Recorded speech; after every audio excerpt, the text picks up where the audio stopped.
Réseau, on l'entend partout, on l'utilise tout le temps, souvent sans même y penser, mais au fond, qu'est-ce que c'est un réseau, vraiment? De l'idée la plus simple à la technologie qui connecte le monde entier, on va décortiquer ce qui se cache derrière ce mot. Allez, on y va. Alors oui, réseau, il y a les réseaux sociaux, le réseau routier, le réseau informatique. Le mot est un peu passe-partout, n'est-ce pas? On a tous l'impression de savoir ce que ça veut dire. Mais si on devait le définir, là, tout de suite, quelle serait sa définition la plus simple, la plus fondamentale?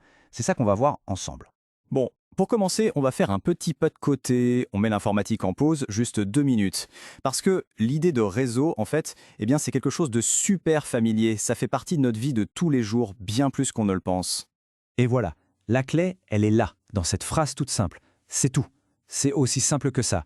Une liaison entre plusieurs éléments. Point.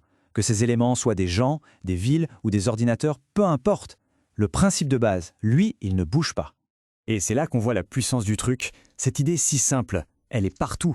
Pensez-y, les réseaux sociaux, ça connecte des personnes. Le réseau de transport, ça connecte des endroits. Il y a le réseau d'eau, le réseau téléphonique, et même notre cerveau. C'est un immense réseau de neurones. C'est toujours le même concept, mais appliqué à des choses complètement différentes. Bon, d'accord. La base est là. C'est compris. Le concept universel est posé. Maintenant, on va zoomer un peu.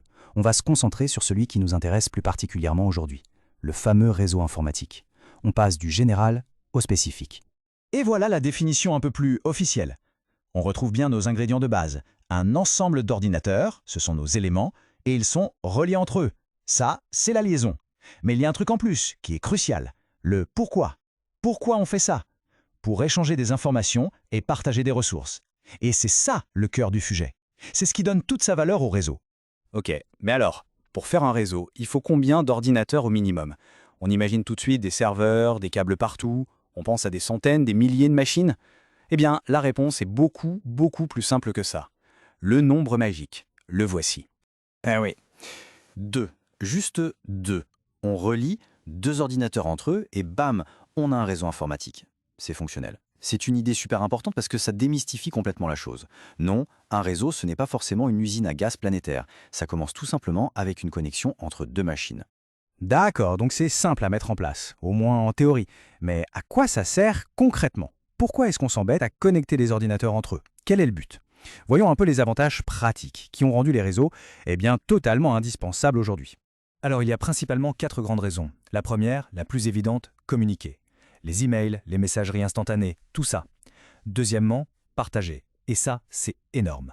Partager des ressources, ça veut dire le matériel, comme une seule imprimante pour tout un bureau. Fini le gaspillage.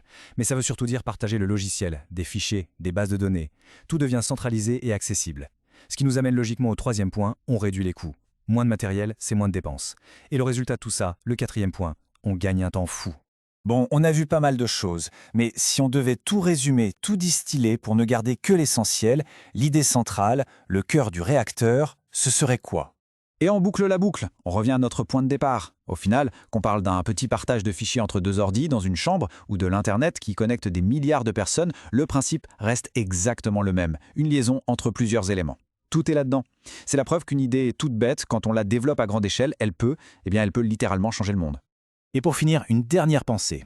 Si le réseau, c'est juste une question de liaison, alors est-ce que chaque nouvelle connexion qu'on établit, aussi petite soit-elle, ne revient pas à bâtir un nouveau monde de possibilités?